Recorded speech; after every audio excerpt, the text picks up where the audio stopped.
નમસ્કાર વિદ્યાર્થી મિત્રો, આજના લેક્ચરમાં તમારું સ્વાગત છે. મિત્રો, ગયા લેક્ચરમાં આપણે 11મા ધોરણમાં કોષ જીવનનો એકમ આ ચેપ્ટરની શરૂઆત કરેલ હતી.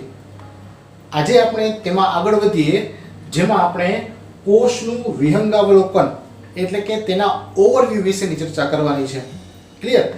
તો શરૂઆત કરીએ એ પહેલા ફરીથી યાદ અપાવી દો મિત્રો, વચ્ચે વચ્ચે ટેસ્ટ સિરીઝના પ્રશ્નો મૂકવામાં આવેલ છે, જેનો તમારે ખાસ વિડીયો જોયા પછી સંપૂર્ણ અભ્યાસ કર્યા પછી તેના ઉત્તરોને નોટ ડાઉન કરવાના છે અને તેના ઉત્તરો મને મોકલવાના પણ રહેશે, કે જેને કારણે તમારી અત્યારે જ સાથે સાથે એમસીક્યુની પ્રિપેરેશન થતી જાય. ક્લિયર? તો આગળ વધીએ મિત્રો. લાસ્ટ લેક્ચરમાં તમને ખ્યાલ છે કે આપણે કોષવાદના તથ્યો ઉપરાંત ચોક્કસ વૈજ્ઞાનિકોનો ફાળો તેની માહિતી મેળવેલ હતી. બરાબર છે? આજે આપણે કોષના વિહંગાવલોકન, વિહંગ એટલે પક્ષી, એ જે રીતે ઉપરથી ઉપર છલ્લું અવલોકન કરે એ પ્રમાણેની માહિતી મેળવવાની છે, એટલે કે તેનો ઓવરવ્યૂ જોવાનું છે. ક્લિયર? તો શરૂઆત કરીએ. તો મિત્રો, કોષની અંદર ચોક્કસ પ્રકારની રચના જોવા મળતી હોય છે. તમે જ્યારે કોઈ વનસ્પતિ કોષ કે પ્રાણી કોષનો અભ્યાસ કરો ત્યારે તેમાં ચોક્કસ ઘટકો જોવાના હોય છે. સામાન્ય ચોક્કસ ઘટકોની વાત કરીએ તો કોષ દિવાલ, કોષરસ સ્તર, કોષરસ, અંગિકાઓ અને તેનો મુખ્ય ઘટક એટલે કોષ કેન્દ્ર. મિત્રો, આ દરેકે દરેક ઘટકોની ચર્ચા આપણે ડિટેલમાં પછી કરશું, પરંતુ આજે ઓવરવ્યુમાં સામાન્ય માહિતી મેળવી લઈએ. તો સૌપ્રથમ કોષ દિવાલ. તો મિત્રો, આપણે ખ્યાલ છે કે વનસ્પતિ કોષની કોષ દિવાલ સેલ્યુલોઝની બનેલી હોય. પ્રાણી કોષમાં આવી કોઈ કોષ દિવાલ જોવા મળતી નથી. મિત્રો, બહુ અગત્યનો મુદ્દો છે અને તફાવત ઘણી વખત પૂછાતો હોય છે. વનસ્પતિ કોષ અને પ્રાણી કોષ વચ્ચેનો તફાવત આપો, તો તેના માટે પણ બહુ અગત્યનો મુદ્દો કહી શકાય. ફરીથી, વનસ્પતિ કોષમાં કોષ દિવાલ હાજર હોય જે સેલ્યુલોઝની બનેલી હોય છે, જ્યારે પ્રાણી કોષમાં આવી કોઈ કોષ દિવાલ હાજર હોતી નથી. એટલે આ કોષ દિવાલના મુદ્દાને સમજવા માટે આપણે બે ડાયાગ્રામનો ઉપયોગ કરીએ. આ બે ઇમેજ અહીં આપેલી છે, તમે જોઈ શકો છો. એક ડુંગળીના કોષની ઇમેજ છે અને બીજી છે તે ગાયના કોષની ઇમેજ છે. મિત્રો, ડુંગળીનો કોષ એટલે વનસ્પતિ કોષ થયો અને મનુષ્યના ગાયના કોષમાં અંદરના ભાગેથી એટલે કે આ જે ગલાફું કહીએ તેમાંથી, જેમ સ્પેચ્યુલા, ડોક્ટર જે સ્પેચ્યુલા વાપરતા હોય છે તેની મદદથી અથવા તો ચમચીની મદદથી તમે એ કોષ લઈ શકતા હો છો. એનો પ્રેક્ટિકલ પણ તમે કર્યો હશે અથવા તો કરવાના હશો. શરૂઆત કરીએ તો જે ડુંગળીના કોષ છે એ કેવી રીતે મેળવવાના, થોડીક પ્રાયોગિક વાત વચ્ચે કરી દઉં, કે જેને કારણે તમારે જો પ્રેક્ટિકલ કરવાનો થાય તો તમને તેની માહિતી ખ્યાલ હોય. તો મિત્રો, આપણે જે ડુંગળી જોઈએ છીએ તમને ખ્યાલ હશે તેના પર સળકી પર્ણો રહેલા હોય, એટલે કે ડુંગળીના ફોતરા. તમે અહીં જોઈ શકો છો. આ ડુંગળી છે, તેના પર આ જે સળકી પર્ણ છે, આ ડુંગળીનું જે ફોતરું છે તેને સળકી પર્ણ કહેવાય, સૂકું પર્ણ. બરાબર છે? એ ઉપરાંત ડુંગળીમાં જે જાડો ભાગ છે, અંદર જે ઘટ ભાગ છે, જે જાડો ભાગ છે, જે માંસલ પર્ણ કહેવાશે, જેનો આપણે ખોરાક તરીકે ઉપયોગ કરીએ છીએ. અને એ માંસલ પર્ણ ઉપર તમે જોઈ શકો છો, તમે ફોર્સેપની મદદથી કાઢી શકો. આ માંસલ પર્ણ ઉપર એકદમ પાતળું કોથળી જેવું પડ રહેલું હોય. ક્લિયર? તમે જોઈ શકો છો કે આ એકદમ પાતળું માંસલ પર્ણ ઉપરથી છૂટું પડતું કોથળી જેવું પડ હશે. આ પડને તમારે સ્લાઇડ ઉપર રાખી અને તેનો માઇક્રોસ્કોપમાં અભ્યાસ કરવાનો હોય છે. જ્યારે તેનો માઇક્રોસ્કોપમાં અભ્યાસ કરવામાં આવે ત્યારે શું જોવા મળે? આ કોષો. ક્લિયર? તો આ જે કોષો છે એ કોષોમાં તમે જોઈ શકો છો કે વચ્ચે ડાર્ક રંગનું ગોળાકાર કોષ કેન્દ્ર દર્શાવેલ છે. બરાબર છે? એ ઉપરાંત તેની ફરતે કોષરસ વીંટળાયેલો હશે જ. બહારના ભાગે તમે ચોક્કસ રંગની દિવાલ જોઈ શકો છો કે જે દરેક કોષને અલગ પાડે છે. એ એની કોષ દિવાલ છે. એટલે કે વનસ્પતિ કોષમાં કોષ દિવાલ હોય તો એ એની કોષ દિવાલ છે. અને કોષ દિવાલની અંદરના ભાગે પણ એક પાતળું પડ રહેલું હોય, એને કહેવાય કોષ રસ સ્તર અથવા તો કોષ રસ પટલ પણ કહી શકાય. ક્લિયર? ફરીથી, બહારના ભાગે જે રહેલું છે એ કોષ દિવાલ. કોષ દિવાલથી અંદરના ભાગે બીજી પાતળી પડની રચના હોય, એને કહેવાય કોષ રસ સ્તર અથવા કોષ રસ પટલ. કોષની અંદરના ભાગે વિસ્તરીને ફેલાયેલો હશે તે કોષરસ હશે અને વચ્ચે જે ઘટ જોવા મળે છે એ ડાર્ક કોષ કેન્દ્ર છે. ક્લિયર?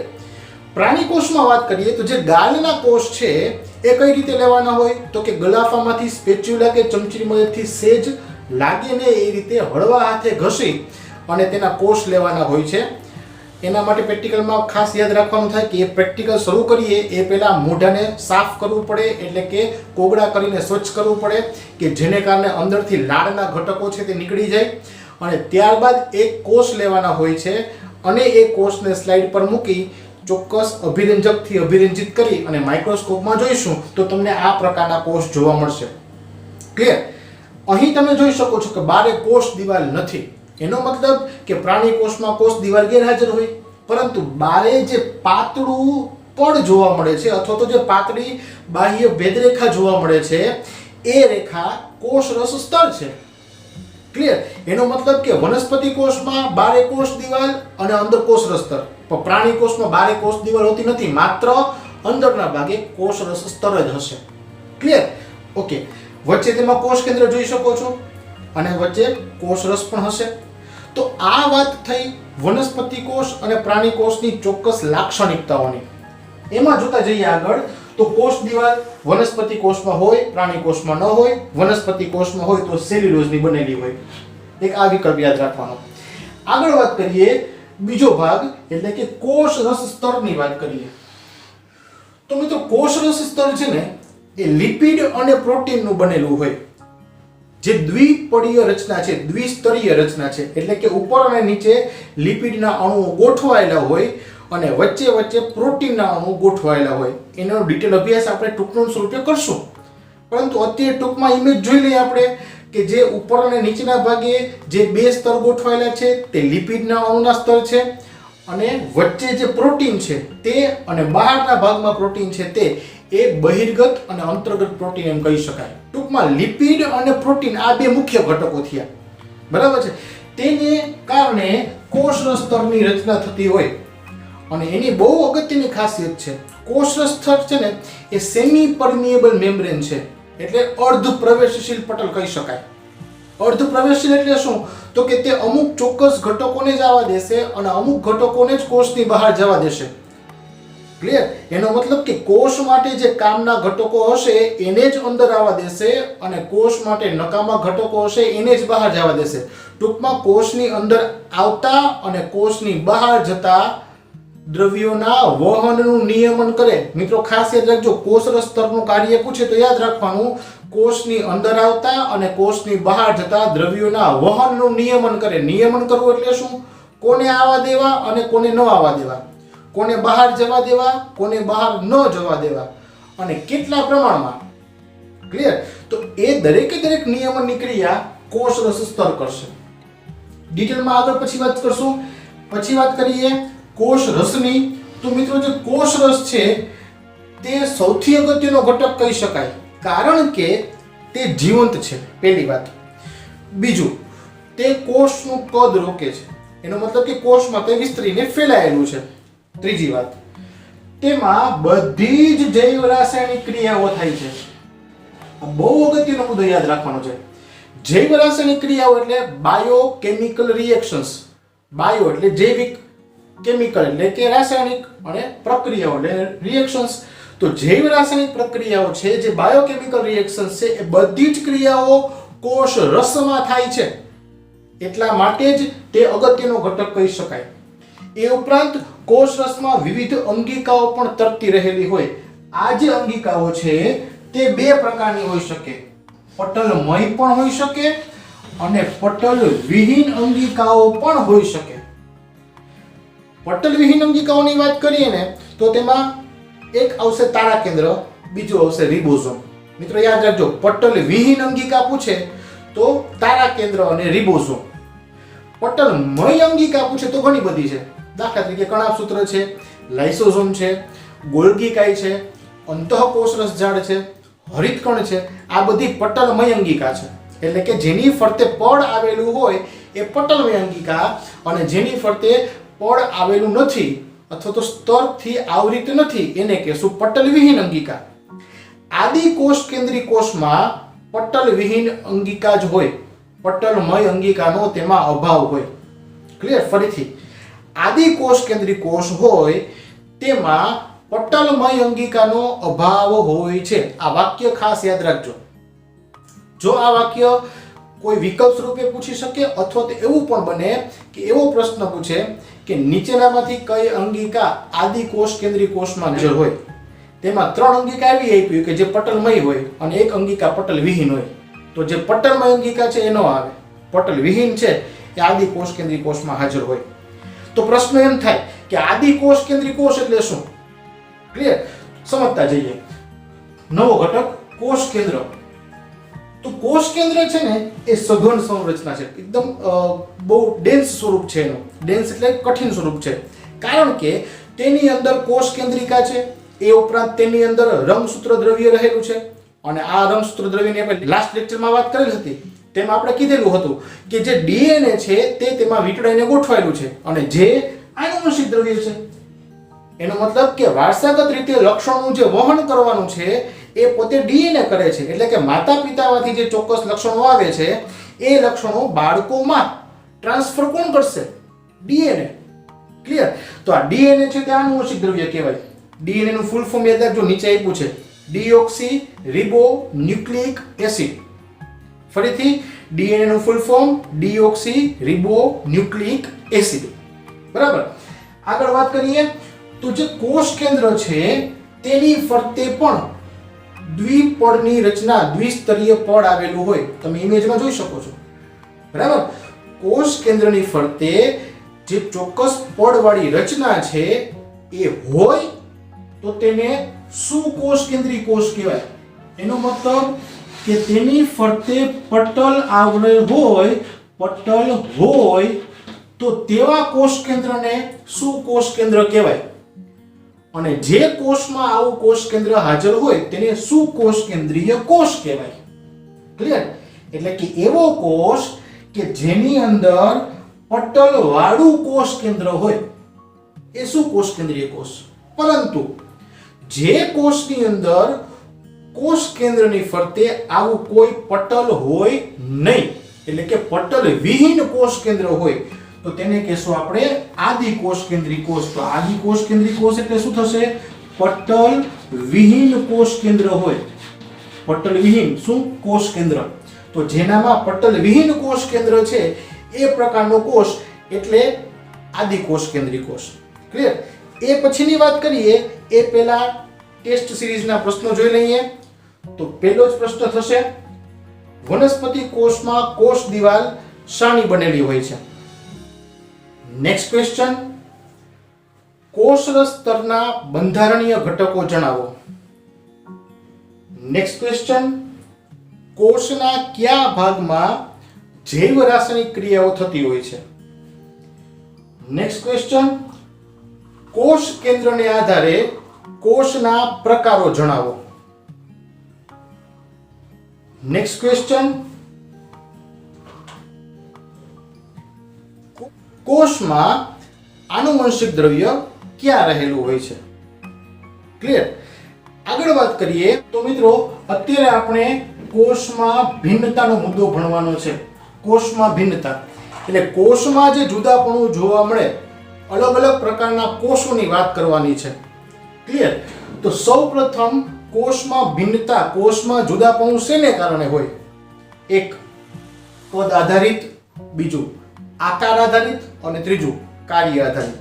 એટલે કદની વાત કરીએ તો પણ કોષમાં ભિન્નતા હોય, આકારની વાત કરીએ તો પણ અલગ અલગ આકારના કોષ જોવા મળે, અને કાર્યની વાત કરીએ તો તેમાં પણ વિભિન્નતા જોવા મળશે. કાર્યને તો ખબર છે, દાખલા તરીકે પાચન તંત્રના કોષ હોય તો પાચનની ક્રિયા સાથે સંકળાયેલા હોય, ત્યારબાદ ઉત્સર્જન તંત્રના કોષ હોય તો ઉત્સર્જનની ક્રિયા સાથે સંકળાયેલા હોય. ટૂંકમાં કાર્યની દ્રષ્ટિએ જુદાપણું આપણને ખ્યાલ છે. પરંતુ કદ અને આકારની વાત કરીએ તો સૌપ્રથમ કદ જોઈએ. તો કદ એટલે હાઈટ, બોડી નાનું છે કે મોટો છે એવું કહી શકીએ. તો સૌથી નાનામાં નાનો કોષ એવો કોઈ પ્રશ્ન પૂછે તો તેનો ઉત્તર આવશે માઇકોપ્લાઝ્મા. માઇકોપ્લાઝ્મા સૌથી નાનામાં નાનો કોષ માઇકોપ્લાઝ્મા. યાદ રાખજો, જેની સાઈઝ 0.3 μm એટલે કે 0.3 માઇક્રોમીટર અથવા તો માઇક્રોન પણ કહી શકાય.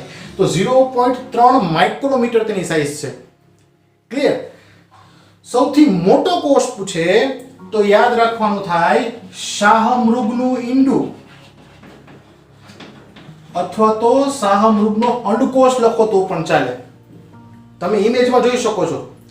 જો તમે આ માઇકોપ્લાઝ્મા છે, સૌથી નાનો કોષ, બરાબર છે, જે આ શાહમૃગનું ઈંડું છે. પણ તમે બાજુની ઇમેજમાં જો, બીજા ઈંડાની સાપેક્ષે તે બહુ મોટું દેખાય છે. એટલે શાહમૃગનું ઈંડું છે એ મોટામાં મોટો કોષ કહી શકાય. મનુષ્ય શરીરની વાત કરીએ તો મનુષ્ય શરીરમાં મોટો કોષ કયો? તો એમાં આવશે ચેતાકોષ. મનુષ્ય શરીરનો લાંબો કોષ અથવા તો મોટો કોષ તો તે આવશે ચેતાકોષ. બરાબર. એ ઉપરાંત મનુષ્યના રક્તકણોની વાત કરીએ તો જે મનુષ્યના રક્તકણો છે એ પણ બહુ નાના હશે, જે માઇક્રોસ્કોપિક ઓબ્ઝર્વેશનમાં જોવા મળશે. તો મનુષ્યના રક્તકણોનો વ્યાસ 7 માઇક્રોમીટર જેટલો હોય. 7 માઇક્રોમીટર, 7 માઇક્રોન. ક્લિયર? મનુષ્યના રક્તકણોનો વ્યાસ પૂછે તો થશે 7 માઇક્રોન. બરાબર છે. જ્યારે બેક્ટેરિયાની વાત કરીએ તો બેક્ટેરિયાની જે લંબાઈ છે એ હશે 3 થી 5 માઇક્રોમીટર. એટલે કે બેક્ટેરિયાનો લંબાઈનો વિસ્તાર જોવામાં આવે તો 3 થી 5 માઇક્રોમીટર જેટલો હોય. ક્લિયર? તો આ જે છે એ બહુ અગત્યના નીટ માટે પણ પૂછી શકાય એવા પ્રશ્નો થયા. ક્લિયર? ફટાફટ જોઈ લઈએ. તો સૌથી નાનો કોષ તો માઇકોપ્લાઝ્મા, મોટામાં મોટો કોષ તો શાહમૃગનું ઈંડું, મનુષ્ય શરીરનો મોટો કોષ, લાંબો કોષ તો ચેતાકોષ, મનુષ્ય શરીરમાં જે રક્તકણો છે તેનો વ્યાસ તો 7 માઇક્રોમીટર, બેક્ટેરિયાની લંબાઈ તો 3 થી 5 માઇક્રોમીટર, અને જે માઇકોપ્લાઝ્મા છે તેની સાઈઝની વાત કરીએ તો 0.3 માઇક્રોમીટર. ક્લિયર? આ દરેકે દરેક મુદ્દા તમે આજે લખીને પાકા કરી લેજો. ક્લિયર? છેલ્લો મુદ્દો જોઈને આકારની દ્રષ્ટિએ કોષમાં ભિન્નતા. તો કોષ અલગ અલગ આકારના હોઈ શકે. બહુકોણીય હોય એટલે ઘણા ખૂણાવાળા હોઈ શકે, સ્તંભાકાર, ઘનાકાર, તંતુમય, અનિયમિત આકારના. એ ઉપરાંત તમારી ટેક્સ્ટ બુકમાં પણ જો આપેલા છે રક્તકણ તો દ્વિઅંતરગોળ. દ્વિઅંતરગોળ એટલે કેવા હશે? અહીં જોઈએ આપણે આ રીતની રચના હોય. તમે માઇક્રોસ્કોપમાં ઊભા રક્તકણને જુઓ તો આ રીતની રચના હોય. આમ તો તમને આમ દેખાશે, ગોળાકાર અને વચ્ચે ખાડા જેવો ભાગ હોય, લંબગોળાકાર કે ગોળાકાર અને વચ્ચે ખાંચ જેવો ભાગ જોવા મળે. બરાબર છે? તેનો સાઈડ વ્યૂ જોઈએ ને તો આવું દેખાય આપણને. તમે જોઈ શકશો કે આ અંદરના ભાગે વળેલું અને આ સાઈડથી પણ અંદરના ભાગે વળેલું એટલે અંતરગોળ કહેવાય, અને બે બાજુથી અંતરગોળ એટલે દ્વિઅંતરગોળ. તો મનુષ્યના રક્તકણનો આકાર ગોળાકાર દ્વિઅંતરગોળ કહેવાય. એ ઉપરાંત શ્વેતકણની વાત કરીએ તો તેનો આકાર અમીબોઇડ છે, એટલે કે તે ચોક્કસ રચના ધરાવતા નથી, અનિયમિત આકારના, અમીબા જેવા, એટલે અમીબોઇડ આકાર થયો. ત્યારબાદ તમે જોઈ શકો છો કે ચેતાકોષ આપેલ છે, એ લાંબો અને શાખિત છે. ક્લિયર?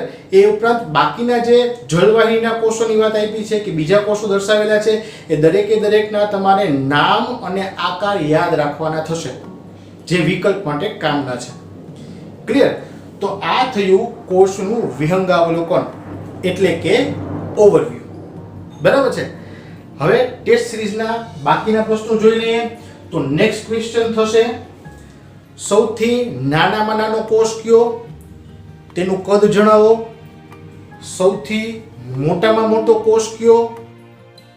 નેક્સ્ટ ક્વેશ્ચન મનુષ્ય શરીરનો લાંબો કોષ જણાવો. નેક્સ્ટ ક્વેશ્ચન મનુષ્ય શરીરમાં જોવા મળતા રક્તકણોનું કદ જણાવો અથવા વ્યાસ જણાવો. નેક્સ્ટ ક્વેશ્ચન બેક્ટેરિયાની લંબાઈ જણાવો. ક્લિયર? તો મિત્રો આ પ્રશ્નો તમારે નોટબુકમાં લખવાના છે અને આજે જ તૈયાર કરી લેવાના છે કે જેને કારણે તમારે તૈયારી પ્રોપર થઈ શકે. ક્લિયર? આ દરેકે દરેક મુદ્દા છે એ દરેકે દરેક મુદ્દાને આપણે આગળ ડિટેલમાં સ્ટડી તો કરવાના જ છે. ક્લિયર? આ માત્ર તેનું વિહંગાવલોકન થયું. નેક્સ્ટ લેક્ચરમાં આપણે આદિકોષ કેન્દ્રી કોષ વિશે શરૂઆત કરીશું. ત્યારબાદ શું કોષ કેન્દ્રી કોષ આવશે, તેની બધી અંગિકાઓની વાત કરીશું. બરાબર? ડિટેલમાં પછી ભણતા જશું.